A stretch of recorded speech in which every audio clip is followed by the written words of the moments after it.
Hello, Mark Lowdy here at 20 Gull Way in the Pioneer District of Singapore. This is what this property looked like when we were here last, earlier in 2012. Very much a construction site. Ames AMP Capital Industrial REIT had just bought it and was planning to redevelop it. Well, cut back to today, and this is what the site looks like now.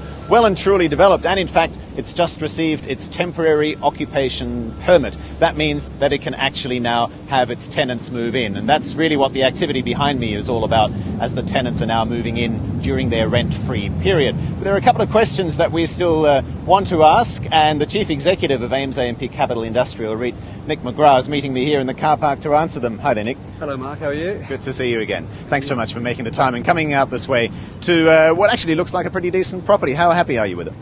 Look, we're absolutely delighted, Mark. As you know, we were out here in February this year, and I think we'd just started the piling. So in less than 12 months, 700,000 square feet of space has been put up by our contractor. We're delighted. And back in those days, you were wearing a hard hat and a safety harness. Not so today.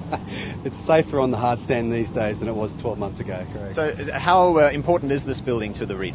Well, it's very important. I mean, once both phases are complete, so if I may, that's phase one, and then phase two, you can see in the distance being built. Together, it's about 1.2 million square feet of space. That's going to be about 20% of our portfolio upon completion. So it'll be our largest asset upon completion. Now, we all know about the economic crisis. How has that impacted the interest that you've had from people in this building? We've had significant interest. I mean, if I may remind your viewers, we've got one tenant, CWT Limited. So we've got a master lease over 1.2 million square feet of space to CWT Limited, a well-loved and well-known local logistics company and developer. But then I do happen to know, and you can probably see again from the footage, that people are moving in right now. We're in the beginning of the rent-free period, 2-month rent-free. And CWT are themselves moving in, but they've got a whole bunch of subtenants also moving in.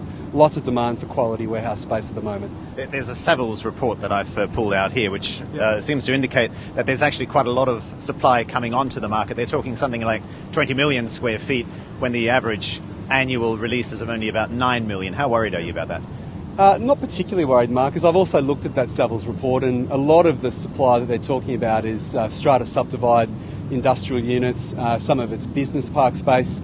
Not much of it actually is in direct competition or any threat to quality ramp-up warehouse space. What's the difference? For strata subdivide, developers build, they get a piece of JTC land, they develop a great big industrial asset, they strata subdivide it, and then they sell units anywhere between 1,500 square feet to perhaps 10 to 20,000 square feet. This is an asset presently at 700,000 square feet of space. Each floor's 110,000 square feet of contiguous space. Right. So it's a lot bigger. In very simple terms, a lot bigger. We've got a lot bigger. The tenants are very different from the type of tenants looking at the smaller spaces in some of the competition. I understand too from your recent earnings announcement that you're able to charge more rents of your existing tenants. Can you just give us an idea of how those negotiations went and are continuing to go? Yeah, sure. So we just announced for this quarter that we did about 12.8% of our portfolio. It's about 55,000 square metres and achieved an average increase of 17.3%. So we've had a couple of really busy quarters. I think last quarter we did around about 20% of our portfolio. And basically all of it is around lease renewals. So our occupancy is 99.2%, so there's not much vacancy to speak of. What we've been doing is renewing all of our underlying tenants. And I'm not saying to the market that the market is growing at 17 or 20% per annum right now, but what we're saying is that leases that have come up for renewal over this year were signed either 3 or 5 years ago at a point in the market which was a lot lower than where it is today. So really what we've been doing is capturing the growth in market rents that have occurred over the last 2 or 3 years. Right, but not going to continue at 17% increases here on in? Look, I don't think so. I mean, look at the economy, and the GDP in 2010 was about 16%. Last year was 6 or 7%, and this year I think the estimate is around 3%. So, look, I think industrial REITs are quite a nice proxy for GDP growth. I think there is some growth in rents, but nothing like the significant growth that we saw in the first couple of years after the GFC. So when you look at the headlines and what people are saying about the growth outlook, do you sleep well at night? I sleep really well because I've got 99.2% occupancy. I've got a very stable and strong capital structure. I've got very little, if any, arrears to speak of, and I've got quality tenants paying rents, all of whom almost 40% of our leases have renewed through the course of 2012. all at significantly higher rentals than what they were previously paying. There was lots of demand, and what we see at the coalface, I mean, again, you look at it today, people are moving in, there's activity in this market. Recently we spoke to the CEO of Sabana REIT, another industrial REIT in Singapore, who was pointing out that he'd much rather forego short-term, high-yielding properties, in other words, those where the lease is still very short, would much rather invest in buildings and assets which have a much longer lease and therefore... land tenure? Land tenure, precisely, yes. Yeah. So how does that compare with AIM's AMP Capital? Yes, I think our average is around about 40 years. So our weighted portfolio land tenure is about 40, I think it's 40.7 years at 30 September. So, JTC has told the market that really it's only offering 30-year land leases. So in that respect, our portfolio is very healthy. We've got, in an industrial context in Singapore, a very long-weighted land lease to expiry. And, on that point, I would agree with the CEO of Sabana. I think that... land is scarce in Singapore, and the longer the land tenure you've got, the certainty of the ownership of the land, or the use of the land at least, the better it is for unit holders over the medium to longer term. I wanted to pick your brain on just one or two other points. Sure. One is the recent medium-term note issue. Yep. If I understood it correctly, you issued $100 million worth of these notes Yes. at an interest rate of north of 4% in order to repay a bank loan Yep. of less than 3% and having to pay a penalty of more than $1 million for doing so. So on the face of it, that doesn't make a lot of sense. Why did it make sense to you? Well, look, I think it's fair to say that there were some negatives, and negatives were we increased the cost of our debt, but as I've been telling all of our investors over the last couple of weeks, and since we did that deal, we as a board and the management team very much felt that the benefits outweighed the costs, and the benefits were we're now a secured borrower but also an unsecured borrower.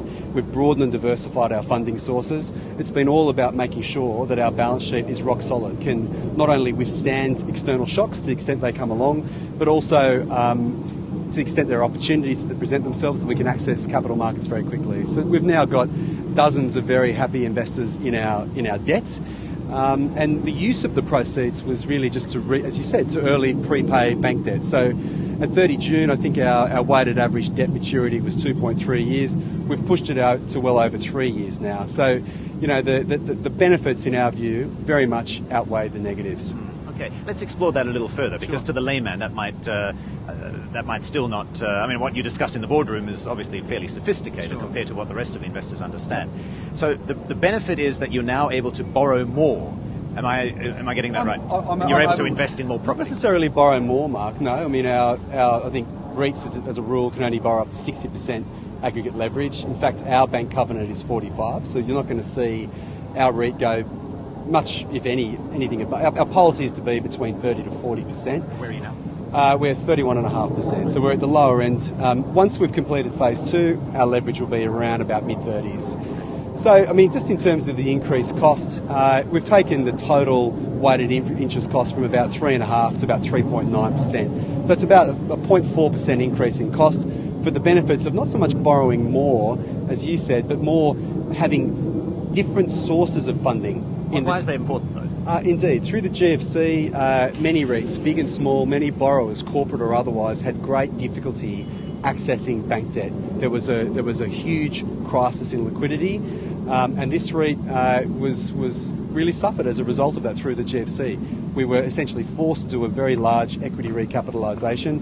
That's back in the days when you were called MacArthur Cook. Indeed, MacArthur Cook Industrial REIT. We raised a lot of money in 2009, and then since then our policy has been to run a very conservative balance sheet. So really, for the last 12 consecutive quarters, we've now been an average aggregate leverage of 30%. Our bias and our focus is to have a very strong balance sheet, but with lower leverage, so that again, if external shocks come our way, we can deal with it. If opportunities are there, we can jump very quickly. Right. So, in other words, by getting your funding from different sources, it's worth that increase in cost. Not only that, but also the increase in tenor. Typically, banks only really like to lend 3 years. Sometimes you get 5-year loans. In the debt capital markets, we got a 4-year loan as well. We issued 4-year fixed rate notes. But I've seen other REITs and other corporates do longer tenor still, out as far as 10 years. And at the end of the day, we're running a REIT. We own a whole bunch of properties. We own 25 properties in Singapore. We've got long-term assets with long-term cash flows. And actually, it makes no sense to have short-term debt against long-term cash flows. So It's a marathon. We're taking steps each day, each year, to improve the capital structure of the vehicle to make sure that it's a very strong vehicle, a very safe vehicle, where the very good work that we're doing at the real estate level, such as 20 Galway, can come through in the form of higher distributions. And I guess that came through in the Savannah presentation recently too, that investors in REITs are really looking for security more than anything else. Well, I think people are looking for yields. People are looking for a safe place to put their money and earn a real yield. And, I think we saw through the GFC, if people were highly leveraged, even though it was real estate against which the leverage was applied, you can get yourself into all sorts of trouble. So, again, just to restate, we're a REIT with a bias of low leverage, and we're continuing to look at ways of broadening and diversifying our funding sources beyond just the 5 banks that we borrow from. We're now borrowing from dozens of debt capital market investors as well. Well, are you going to show me around? Let's go, Mark. All right.